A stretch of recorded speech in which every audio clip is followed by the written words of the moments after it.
भगवान आत्मा को अपने भगवान आत्मा की बोध हो जाए, उस हिंसा से अहिंसा की ओर हम बढ़ जाए, मात्र जियो नहीं जीने दो का भी जब कर्तव्य हमें समझ में आए, तभी हम अपना कल्याण कर पाएंगे, अन्यथा करने वाले नहीं हैं। समय तो हो गया है, पर उस हिंसा, अहिंसा, लड़ाई, युद्ध और रक्त की होली देखकर कुछ चंद पंक्तियाँ बनाई थी, सुनाऊँ क्या? प्रदीप भाई जैसे नहीं बनता, पर थोड़ा मोड़ा अब सीख गया है। सुन लो, फिर तो घर जाना ही है लड्डू खाने के लिए। लड्डू खाने के लिए घर जाना है, लड्डू खाने के लिए नहीं, मोक्ष का लड्डू खाने के लिए। कभी जिनवाणी भी सुननी है। कहीं गोली लड़ाई है, कहीं गोली लड़ाई है, दिवाली है कहीं होली। कभी सीमा पर होली के समय पे देखा था ना, लड़ाई थी, गोलियाँ थी। कभी दिवाली मनाते हैं, कभी होली मनाते हैं, सबके दिन एक से नहीं होते। कभी दीपक जला के त्यौहार मनाया जाता है, कभी दूसरों को आग लगा के त्यौहार मनाया जाता है। कहीं गोली लड़ाई है, दिवाली है कहीं होली।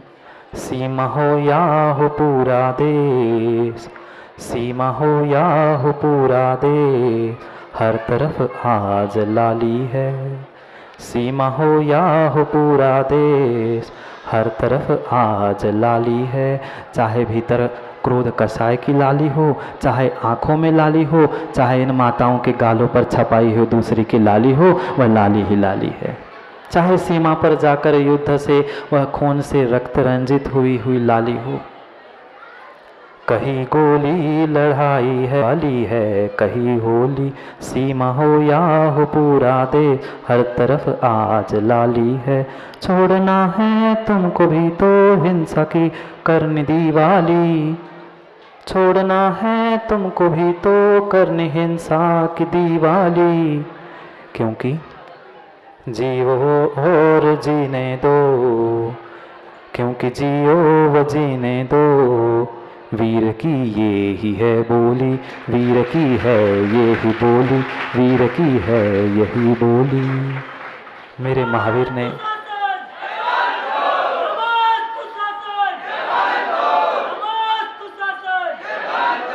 मेरे वीर ने तो यही बोली है, जियो और जीने दो। फिर हमें निर्णय करना है कि हमें हिंसा की होली करनी है कि अहिंसा की दिवाली बनानी है। केवल ज्ञान की ज्योति प्रकट करनी है कि किसी को जलाने वाली ज्योति प्रकट करनी।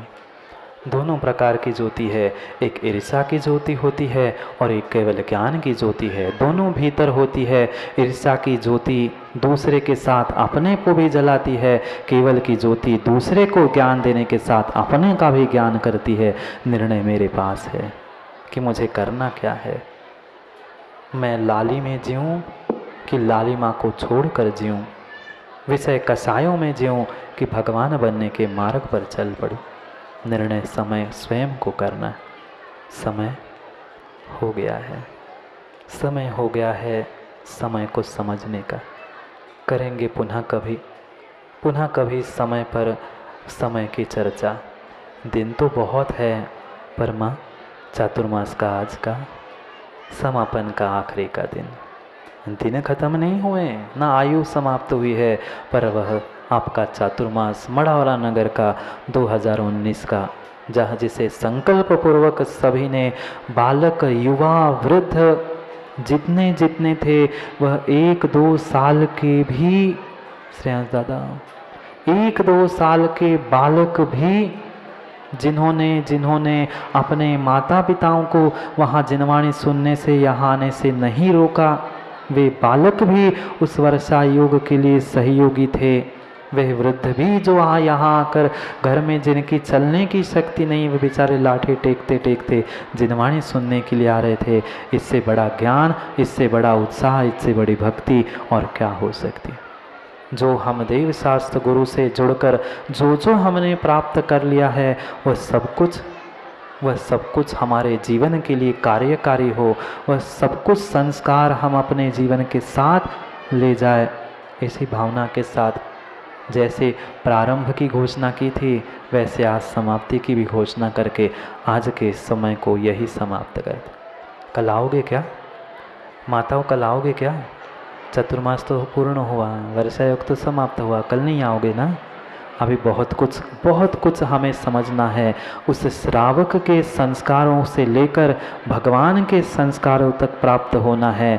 पुनः बाहर से वह मड़ावरा विद्वानों की नगरी वैसी ही है, वैसी विद्वानों की मड़ावरा नगरी है। बाहर से 25-30 विद्वान भी अपना मनोगत, अपने व्यक्तित्व और आचार्य विशुद्ध सागर जी के बारे में बोलने के लिए संगोष्ठी रूप में आएंगे। देखते हैं, कोई बात नहीं, समय हो गया है। समय को पुनः समय पर समय की बात समझने के लिए कल पुनः समय पे मिलते हैं। वर्धमान स्वामी के शासन में हम सभी विराजते और उनकी यह पावन पीयूष देशना हम सभी के लिए परम उपकारी है। अनादिकाल से हमारी आत्मा में जो जन्म, जरा और मृत्यु रूपी रोग लगे हैं, उन रोगों का उपशमन करने वाली कोई परम औषधि है तो वह एकमात्र यह जिनवाणी है। भव्यात्माओं, दृष्टि में अनेकांत, वाणी में स्यादवाद और चर्या में अहिंसा, यही जैन दर्शन का प्राण है। और बिना प्राण के जैसे मनुष्य नहीं हुआ करता, ऐसे ही बिना प्राण के कोई धर्म और कोई दर्शन नहीं हुआ करता। एकमात्र इस संसार का एक ऐसा अलौकिक दर्शन है जो दृष्टि, वाणी, चर्या, इन तीनों की व्याख्या करता है। जब किसी वस्तु को जीव अनेकांत से समझना, देखना, जानने लग जाता है, उस अनेकांत को कहने के लिए जो वाणी उसके पास थी, जो शब्द उसके पास थे, उस वचन प्रणाली को ही आचार्यों ने स्यादवाद कह दिया।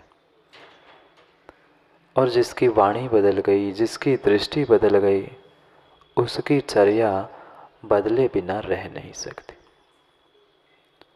जो अपने चर्या को नहीं बदल पा रहा है, जो अपनी दृष्टि को नहीं बदल पा रहा है, वह अपनी चर्या को नहीं बदल सकता। पाप भरी विषय कसायों से युक्त जो आज तक मेरी चर्या रही, आज तक मेरी जो क्रिया रही, उसको बदलने के लिए पहले मुझे भीतर की दृष्टि बदलनी होगी। जो हमारी दृष्टि मात्र एक देश में जा रही थी, एकांत में बैठी थी, उस दृष्टि को बदलकर अनेकांत दृष्टि को समझना होगा। तभी हम मिथ्या दृष्टि से सम्यक दृष्टि हो सकते। और सम्यक दृष्टि नहीं है, मिथ्यात का तीव्र उदय है, उसकी वाणी, उसकी चर्या, उसकी प्रत्येक क्रिया मात्र और मात्र हिंसा से ही भरी है। अभी हिंसा हिंसा की परिभाषा भी माताओं हमने नहीं समझी। मात्र अहिंसा धर्म है, अहिंसा धर्म की जय, इतना कहने से हमारे जीवन में अहिंसा आने वाली है क्या? नहीं है।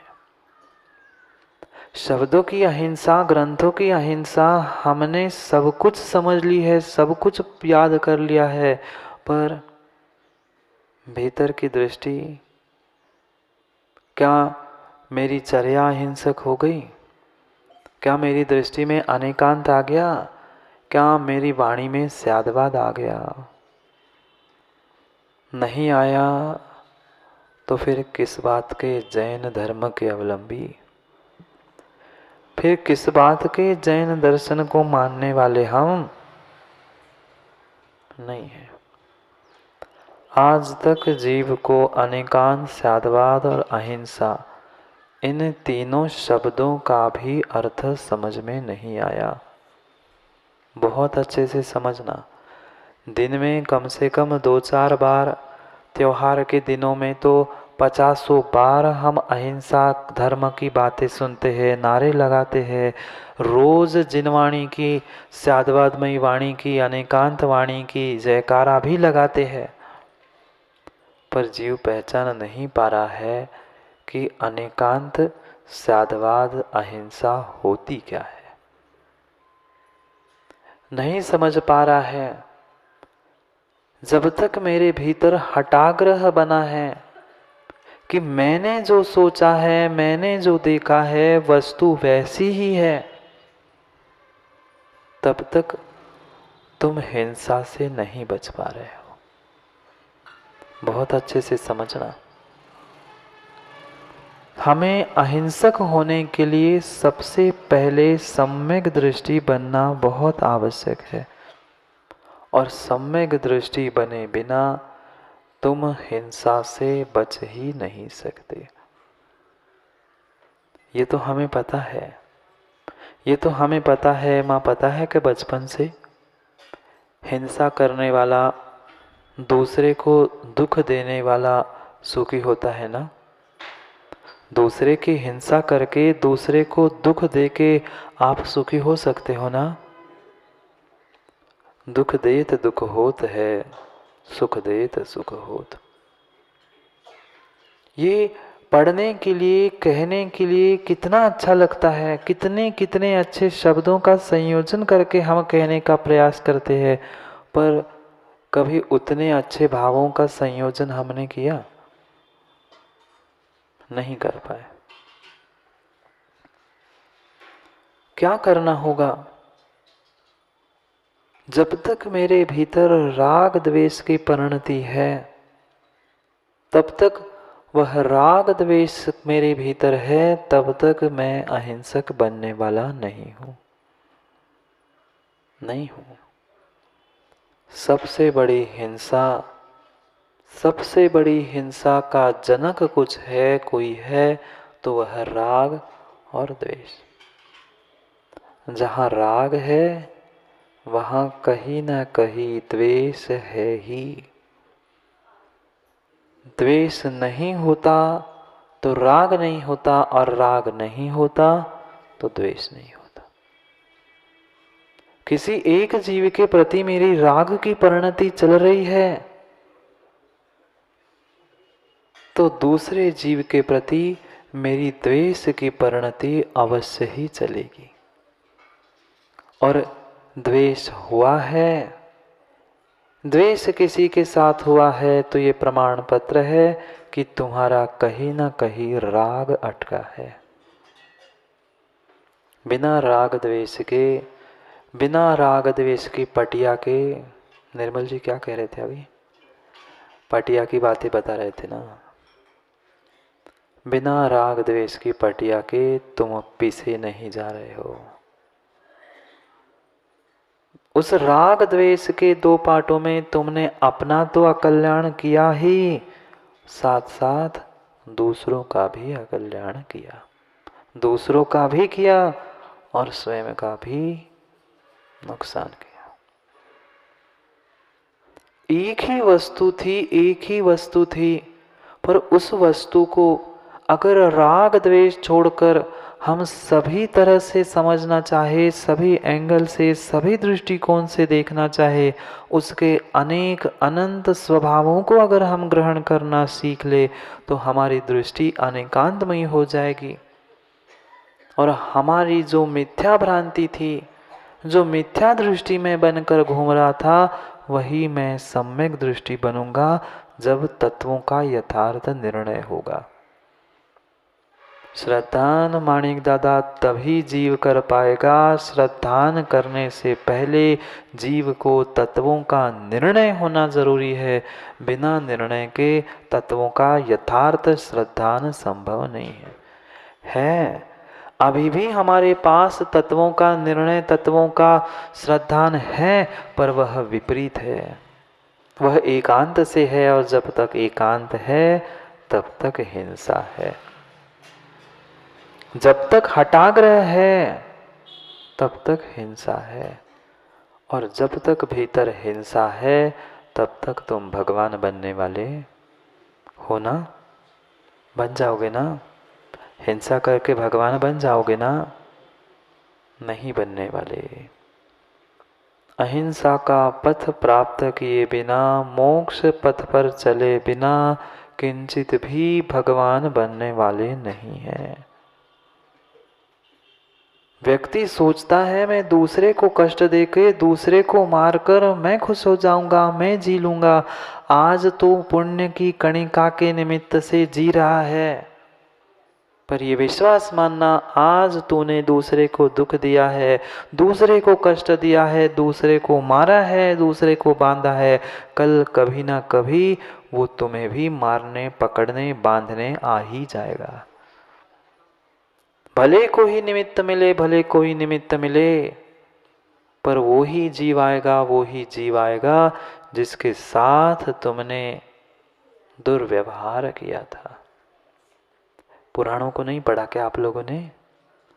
पुराणों को नहीं पढ़ा क्या?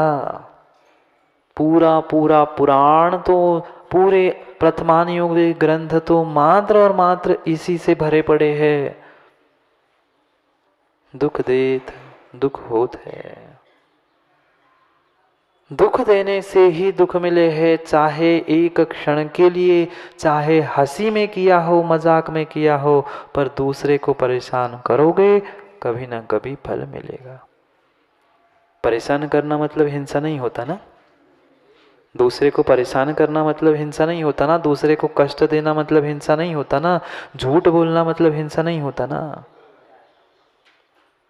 सबसे सबसे बड़ा कोई व्रत है तो वह अहिंसा है। सबसे बड़ा व्रत इस जगत में कोई है तो वह अहिंसा है। बाकी जितने व्रत, समिति, गुप्ती आदि जो कुछ भी कहा गया है मुनिराजों के लिए भी, वो भी मात्र उस संयम रूपी पहला महाव्रत, अहिंसा रूपी महाव्रत की रक्षा के लिए कहा है। आगम में लिखा है, आचार्यों ने लिखा है, मूलाचार आदि आचार ग्रंथों में, कि अहिंसा अगर खेती है तो बाकी जितनी जितनी व्याख्या की गई है वह उस खेत की बाड़ी है।